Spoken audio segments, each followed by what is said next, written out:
कि तहार मिक्सी अरे हमार मिक्सी दुनू के मिक्सी बाकाला काला कि तहार पीसे गरम मसाला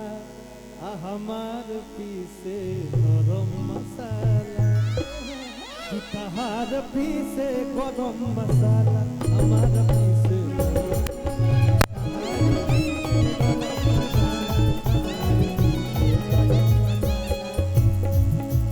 अरे तहार मिक्सी हमार मिक्सी तहार मिक्सी हमार मिक्सी दोनों के मिक्सी बाकाला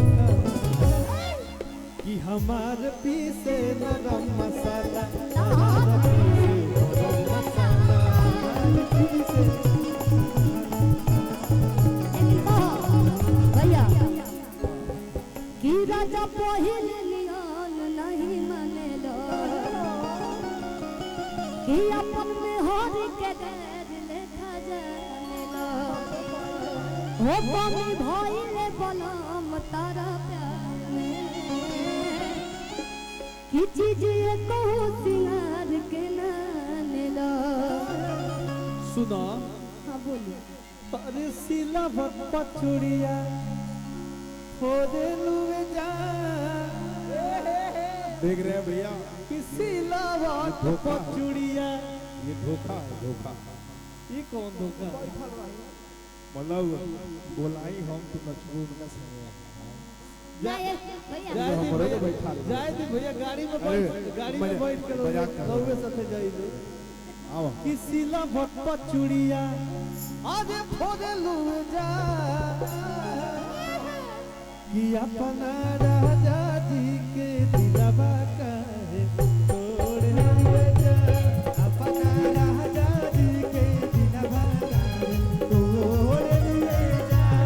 हो राजा पहिले लियोन नहीं मानेलो यमुना में हरि के घर देखा जानेलो कमी भइले बलम तारा प्यार में चीज एको सिंगार के नानेलो आज सिला पचुड़िया फोड़े लुए जा सिला पचुड़िया फोड़े लुए जा कि अपना राजा जी के दिलवा काहे तोड़े लुए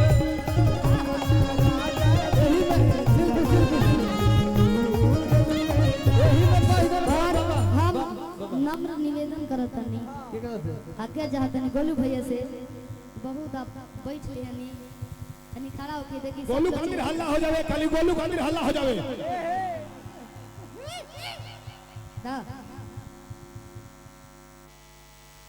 क्या हुआ? हां हां हम कहो कि निक लागे धोती निक लागे कुर्ता और निक लागे सिर पे पगड़िया हो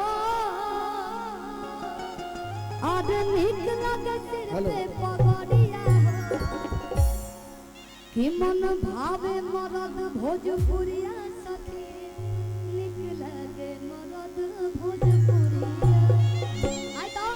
अब निक लागे धोती निक लागे कुर्ता